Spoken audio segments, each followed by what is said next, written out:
Welcome back everybody, my name is Nick930 and today we're going to be doing a technical analysis for Ubisoft's newest Far Cry 5. For today's benchmark, we're going to be running the game with an i7-6700K and a GTX 1080 Ti with 16GB of RAM, and with the game installed on a solid-state drive. Far Cry has always made a point of pushing hardware and graphical design to the limit, with great looking outdoor environments, beautiful water simulation, complex shadows, and great lighting effects. But Far Cry 5 doesn't seem to really deliver on some of these fronts. While it's not really a bad looking game, I can't help but feel it's a step down from the graphically impressive Far Cry 4.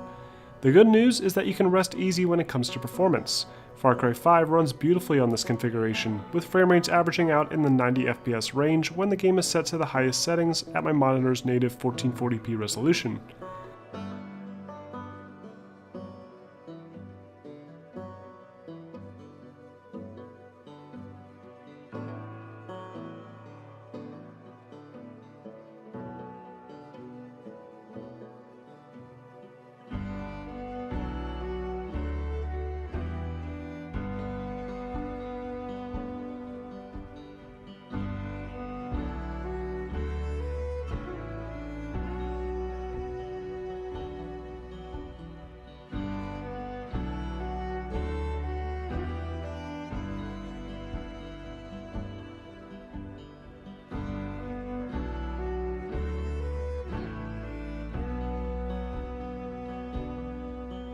Thanks to the game's built-in benchmarking tool, I was able to easily test various resolutions.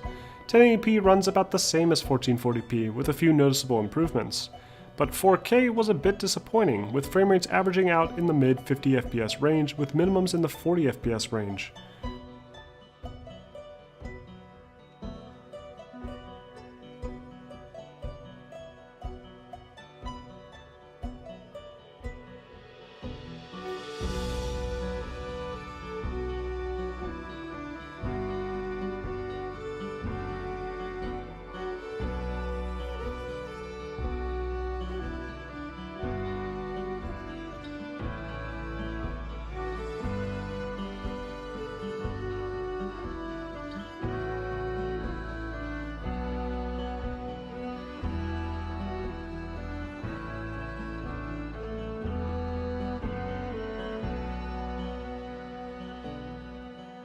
Now, I wanted to go a bit more in depth and test the various settings available in the game, so I decided to boot up my save and start testing various effects based on the image Ubisoft provided to describe the setting.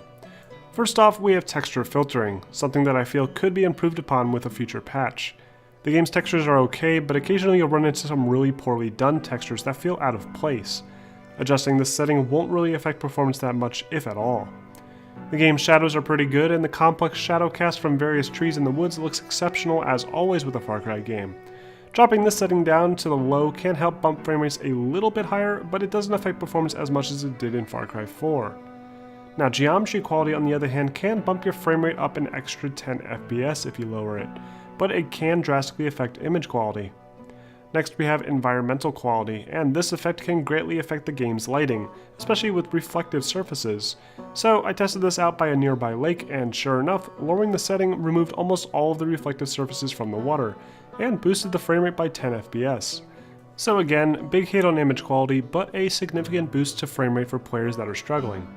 Water quality has about a 5 FPS difference between the low and high setting, and it looks about the same either way. You'll notice a much bigger difference with the setting at various creeks with rapids. Next we have terrain. This setting seems to affect the quality of the ground textures.